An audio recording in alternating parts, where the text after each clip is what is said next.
Muy buenos días para todos. El tema que les queremos compartir es la investigación en educación matemática, su historia de algunos temas de la actualidad del doctor Jeremy Kilpatrick. Este va a ser presentado por Sonia Janet Ramírez Castro, quien les habla del CAU Chiquinquirá, y por Cristian Camilo Rincón del CAU Ocaña. Los temas que les vamos a presentar son los orígenes de la investigación en educación matemática, los cambios en la metodología de investigación, los cambios curriculares en la práctica docente, el proceso de aprendizaje, el empleo de la tecnología, prácticas de evaluación, desarrollo profesional y contexto social.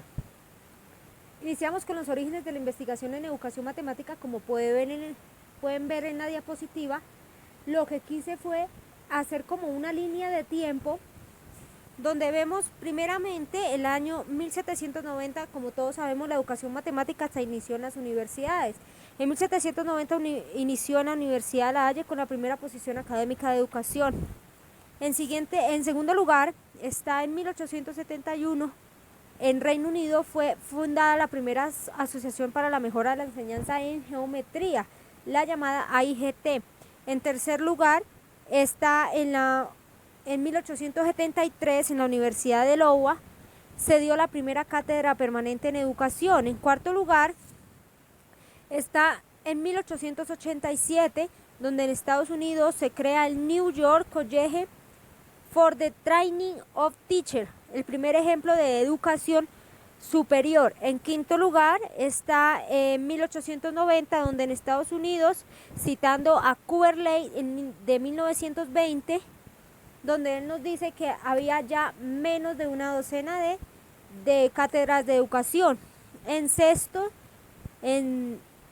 séptimo, octavo, noveno y décimo lugar, que les corresponde, 1978 con Childs, 1985 con Pienson, 1988 con Grattan Gibbs, 1986 con Yankee y 1988 con Scrubin, que gracias a la reforma de la educación superior que se dio en Prusia, todos estos autores dieron a la diferenciación y profesionalización de las disciplinas científicas modernas. En 11 lugar está en 1988 Scrubin, donde cita a Felix Klein, donde le hace reflejar dos cosas de él, que fue el líder de cursos de metodología en educación universitaria y fue el que supervisó el primer grado de doctorado en educación matemática, que fue obtenido por Rudolf Simak en Göttingen en 1911. En decimosegundo lugar está en 1988 con Scrubin igualmente, donde él nos cuenta que en 1912 hubo un estudio por la Comisión Internacional de la Enseñanza de las Matemáticas, donde ofrecen conferencias en la educación para complementar esta educación. Esto se dio en Estados Unidos, en Reino Unido, Alemania y Bélgica. Por último, en las universidades alemanas a finales del siglo XIX, los estudiantes iniciaron a recibir formación práctica en la enseñanza de las matemáticas. Desde ahí es donde vienen entonces las prácticas que se dan hoy en día en las licenciaturas y en las licenciaturas de matemáticas. Siguientes son los cambios en las metodologías de investigación. Hacemos, como se puede ver en la diapositiva, hacemos reflejo en tres partes. Primero, donde partiendo de la psicología conductivista, que esta parte de una filosofía positivista, busca las regularidades en los fenómenos educativos del tipo de ley de ciencia natural. El siguiente es que gracias a esta psicología que emulaba las ciencias naturales, adoptan los métodos de las ciencias humanas. Y por último, en Europa y Australia se han utilizado unas aproximaciones fenomenológicas. En educación ahora influyen en la investigación matemática. Estas investigaciones son 4. Primero, tiene el propósito de proporcionar conocimiento específico acerca de la actividad social dentro de un contexto. Siguiente, de sociología crítica. Tanto el colegio como la sociedad deben estar libres de manipulaciones y represión y dominación. Siguiente, aproximación conductista, donde el investigador debe salirse del encuentro educativo y asumir una actitud de observador neutral. Y siguiente es la sistemática, que prefiere que los entornos naturalistas sobre aquellos en los que se manipulan los eventos. En pocas palabras, lo que quieren estos cambios en las metodologías de investigación es que no solo nos centremos en el entorno educativo, es decir, en el salón de clases, sino salgamos al entorno exterior, a la sociedad. Continuamos con los cambios curriculares, donde primeramente vemos la nueva visión de la enseñanza de las matemáticas como facilitadora de la adquisición del conocimiento por parte del estudiante. Aquí nos hace reflejo a las nuevas tecnologías, que gracias a estas los estudiantes pueden adquirir más conocimiento y tienen nuevas herramientas para tener mejor aprendizaje. Bueno, de estas nuevas tecnologías nos hablará más adelante nuestro compañero Cristian. En siguiente están los objetivos y los métodos de la enseñanza de las matemáticas. Se han adoptado las nuevas demandas de la sociedad y se han acomodado una población estudiantil cada vez mayor, como les estaba diciendo. Las siguientes son las reformas de las matemáticas modernas, que enfatizan las matemáticas puras, dando dentro de los programas la teoría de conjuntos y el método axiomático. Por último, con Robitaille y Travers de 1992, nos hablan del currículo escolar en matemáticas desde 3 puntos de vista: el que es propuesto por las autoridades escolares, el que es propuesto por el profesor y el que es propuesto por los estudiantes. Continuamos con la práctica docente, donde nos enfatiza que la investigación examina como tal al docente y examina 4 cositas: la visión que ellos tienen de los matemáticos que ya existieron, la visión que tiene el profesor acerca del tema, o sea, los saberes, cómo se debe enseñar estas matemáticas y qué saberes matemáticos tiene el profesor. Con esto, para llegar a una buena enseñanza-aprendizaje de las matemáticas. En este citamos también a Neser y Kilpatrick de 1990, donde ellos nos cuentan que en Francia han estudiado el contrato didáctico que se negocia entre el profesor y los alumnos durante el proceso de la instrucción. Ya continuamos con nuestro compañero Cristian. Muchas gracias, compañera. El proceso de aprendizaje. Nosotros como maestros analizamos cómo un estudiante aprende o adquiere un conocimiento, y este se da por estilos de aprendizaje, que son las estrategias que el estudiante utiliza o que una persona utiliza con el fin de afrontar nuevos conocimientos. Muchas teorías nos hablan de cómo esta persona puede aprender. Pues en este caso pues hablamos del estudiante. Entonces las teorías nos dicen que pueden aprender por el modelo de los cuadrantes cerebrales, por el modelo de David Kuhl, por el modelo de los hemisferios cerebrales y por el modelo de las inteligencias múltiples de Gardner. El estudiante pues desarrolla alguno de ellos, pero para observar cuál es el que desarrolla, pues obviamente que el escenario perfecto para realizar dicha observación es la escuela. Pero ¿cómo se hace esa observación? Realizando la investigación, que es la que se interesa del cómo el estudiante aprende, cómo desarrolla estructuras cognitivas y cómo emplea diferentes herramientas. Esa es la forma de el maestro darse cuenta de cómo un estudiante aprende, haciendo investigación. El empleo de la tecnología. Como hoy en día la tecnología cada vez se está apoderando más de la juventud, donde algunos le dan buen uso como que otros no. Entonces la tecnología facilita la práctica docente, y pues esto es muy cierto porque basta con que el maestro la adapte de acuerdo a su metodología que esté utilizando. Por ejemplo, si vamos a dar el tema de funciones cónicas, para hacer una parábola vemos que estudiantes no llevan los recursos necesarios para hacerlo. Entonces, ¿qué pasa? El maestro pues utiliza el programa de GeoGebra y pues prácticamente grafica en dicho programa, y se ve mejor la clase, los estudiantes entienden y comprenden qué es una parábola.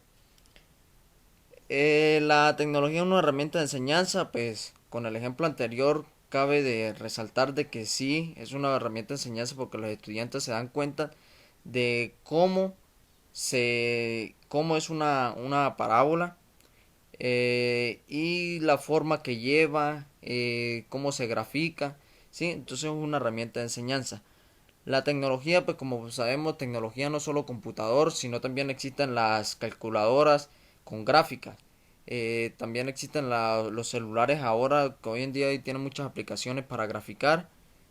Entonces no solamente es tecnología, es solo computador. Desarrollar programas de computador para la enseñanza, algunos para los profesores y otros para los alumnos. Entonces, ¿qué es lo que nos dice Capo? Capo nos dice que esos programas que se desarrollan los maneja solo el docente. O sea, no es solamente que este programa es para usted y usted lo maneja, no. El programa que tiene el estudiante es para él, lo va a utilizar, pero de acuerdo a las orientaciones que va a dar el profesor. Los métodos de enseñanza tienden a cambiar lentamente y las innovaciones tecnológicas del pasado no han encontrado necesariamente un nicho en las escuelas. Cuba nos dice, pues sí, los métodos hoy en día vemos que van saliendo diferentes metodologías, pero el, como una metodología de esa es la implementar las TIC en las aulas de clase. Allí vemos de que el docente puede manejar diferentes temas de acuerdo a las aplicaciones que le genera esos medios tecnológicos. Las prácticas de evaluación. En las prácticas de evaluación, normalmente, pues nosotros, quiero hacer una reflexión acá, tenemos un decreto por el cual regirnos que es el 1290. Entonces, la pregunta es, ¿qué tanto tenemos nosotros en cuenta este documento? O evaluar es solo saquen una hoja y respondan la evaluación. Por lo tanto, la evaluación es un proceso que permite informar los avances y limitaciones del educando. Entonces, por eso la evaluación no es solo sacar una hoja, sino es como dice allí, es un proceso que me va a generar a mí información sobre cómo ha avanzado el estudiante y hasta qué limitaciones puede él llegar, ¿sí? Es así mismo que la evaluación en educación matemática no solo debe ser cuantitativa, sino debe ser cualitativa de igualmente, porque le permite retroalimentar, le permite estimular, acompañar, todo con el fin de que un estudiante pueda generar nuevos conocimientos, o sea, pueda mejorar el conocimiento matemático. Es asimismo que la evaluación debe variar, debe tener nuevos métodos como proyectos, investigaciones en grupo y portafolios. Y por último, la práctica de evaluación debe adaptarse a los cambios de la práctica docente. Pues eso es muy obvio. De acuerdo a la práctica que vaya a hacer el docente, pues debe adaptar una evaluación para eso, cómo lo va a evaluar.